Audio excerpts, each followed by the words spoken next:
Hello and welcome to your Wednesday evening weirding session. I'm your host, C. Savory, creator of Fractal Praxis. And we are live. And it is a full moon tonight, so I'm wishing everyone tuning in a happy full moon. May it shine brightly on your hopes and dreams. If you are joining live and you interact via the chat, I may or may not see it. So just a heads up, I won't be responding actively to comments. This talk was composed partly after listening to an episode of the podcast The Gray Area called How to Feel Alive. And it asks the question, what can we learn from the tradition of mystical thought? Might it help us lead better, more present, more meaningful lives in the 21st century?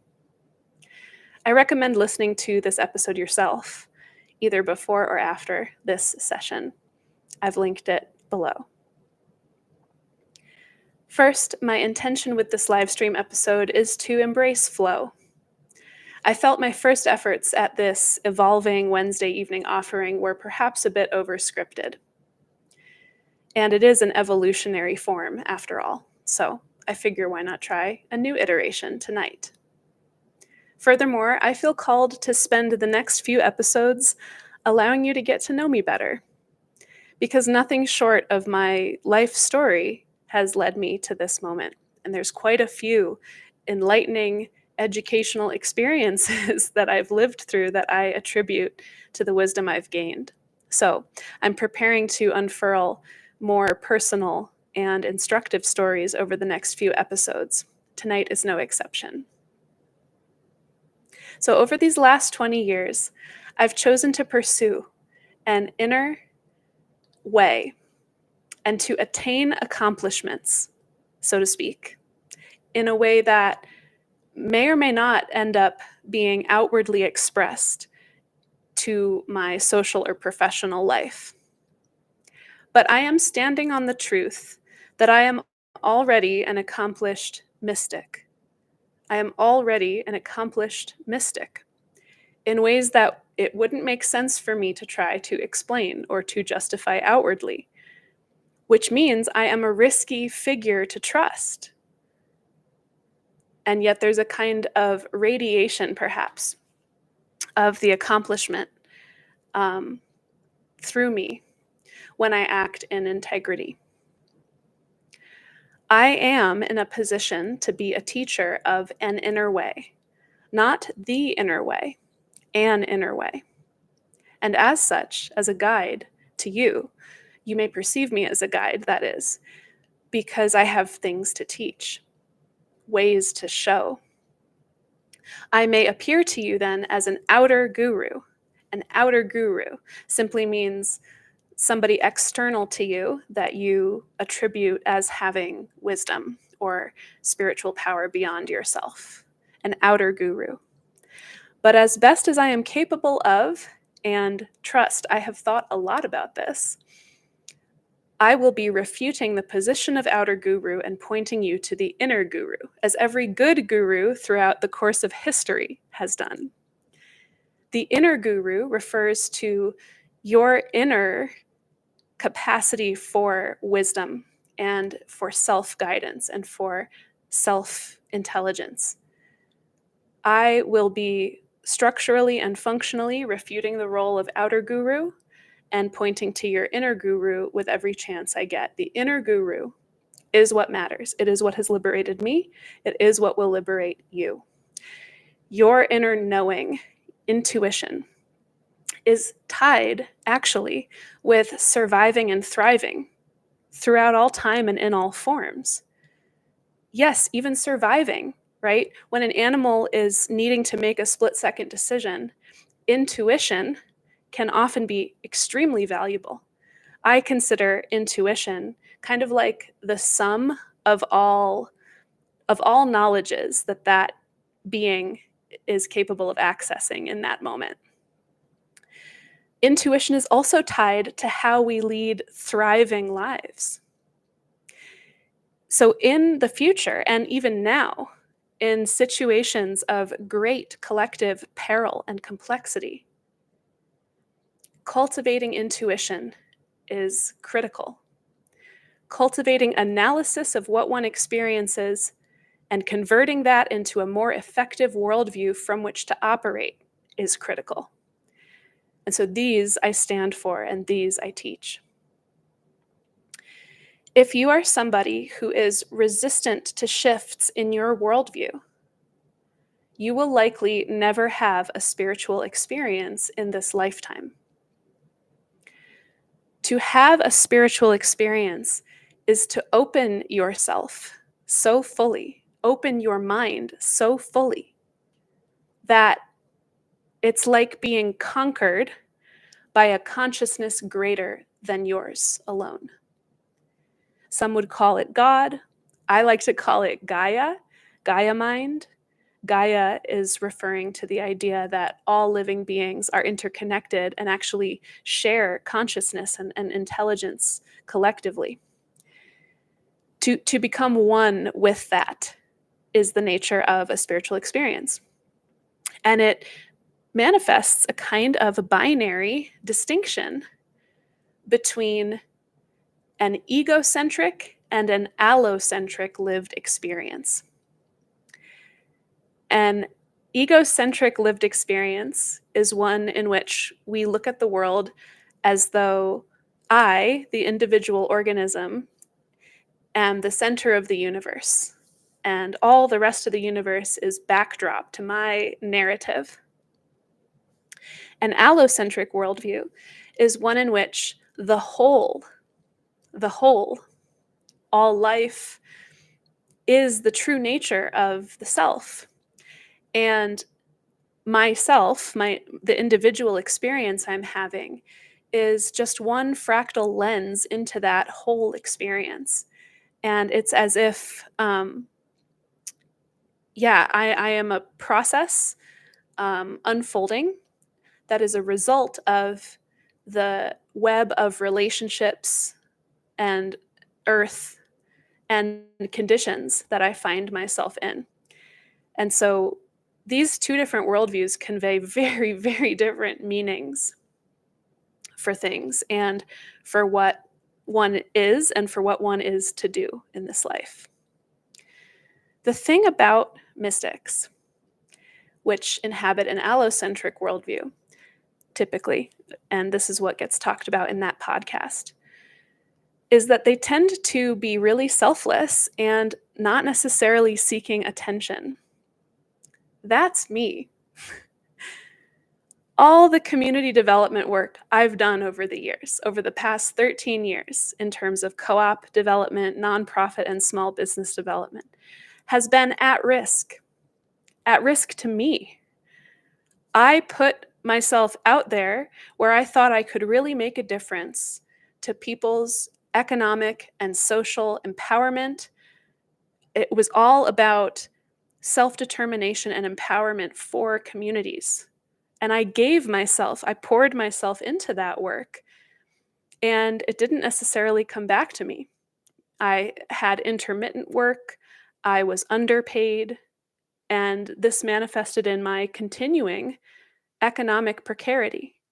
When I say it didn't come back to me, I in no way mean to denigrate the communities I served who gave what they could to support me.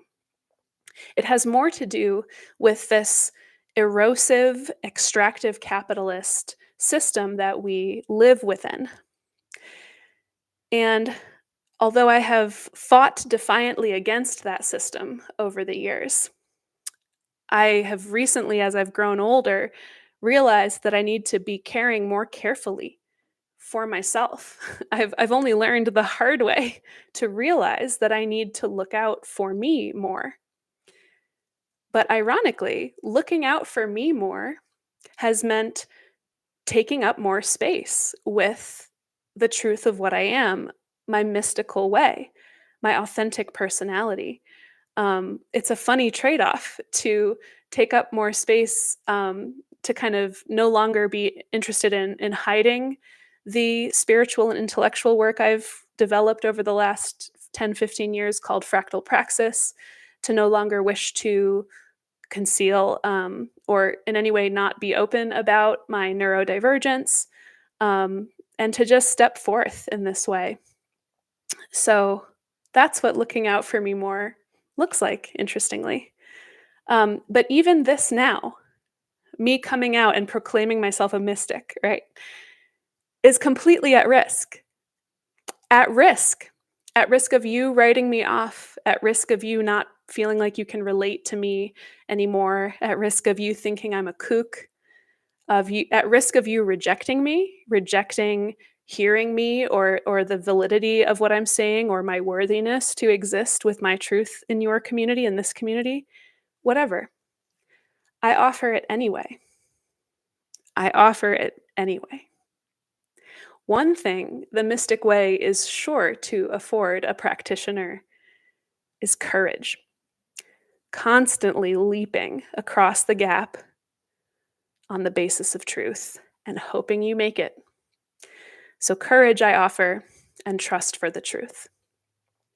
This courage, it's a type of liberation that I am proud to have earned throughout my life that renders freedom for me, um, and that I can fully embody when I am in integrity. It is the liberation not of doing what one wants, which is a kind of trap, an ego trap, but of doing what one must in the name of the truth. When when you are capable of having a unified experience of what you want and what the world wants from you, like what it can yield from you to genuinely help all other beings. When you're in that place of harmony, it's a flow state and everything is perfect, even if it's all fucked up. And that's the kind of resilience we actually need in our communities today. That's the kind of resilience we need to survive and thrive amidst treacherous conflicts, collapses, disasters that we are going to be facing.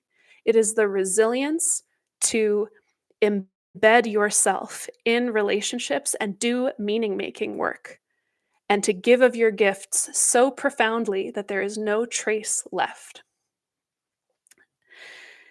And I got to make another attestation from personal experience.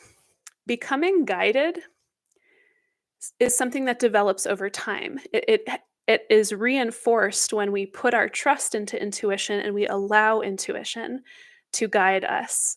Um, and when we do follow intuition, as many of you listening will know, we experience a kind of reduction of cognitive dissonance. And it's a beautiful, beautiful feeling. Um, Even as following intuition may generate certain kinds of cognitive dissonance that come from it completely reorganizing your life. So that can happen, but there's still that deeper sense of reducing cognitive dissonance that comes from following intuition. And being guided is a really effective check to my own ego. This is important, actually. If you let my ego try to figure out a situation and figure out what I'm supposed to be doing, it gets real ugly. But when I'm guided, when I just allow the guidance I receive to be the basis of my choices, it's a very different experience. And I really want to just highlight that distinction because I think that we are indeed more resilient when we reduce the influence of ego in our lives and we embrace the influence of intuition and guidance. Because I think that intuition, following intuition, is a source of achieving a more fulfilled, more regulated, more self-regulated, and more a life that's also more effective at benefiting and ministering to all other relations. So it is really, truly the most holistic way to be. And if any of this is resonant, please understand that this is a type of a call to action. We can come together through a universal human experience that has been called the mystical experience. We can come together into a consciousness of a universal floor of truth, like an actual basis of reality, in which here we are, right? A reality that really integrates us and weaves us together into a whole. That floor of existence is our nature, our truth, our true nature,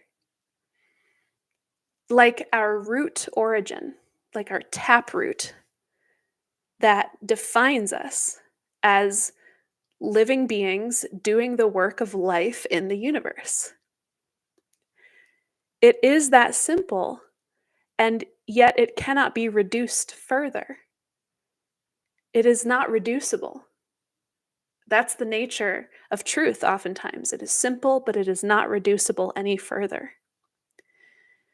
In fractal praxis, I try to point to this floor of existence because from this floor, this true floor of our shared humanity,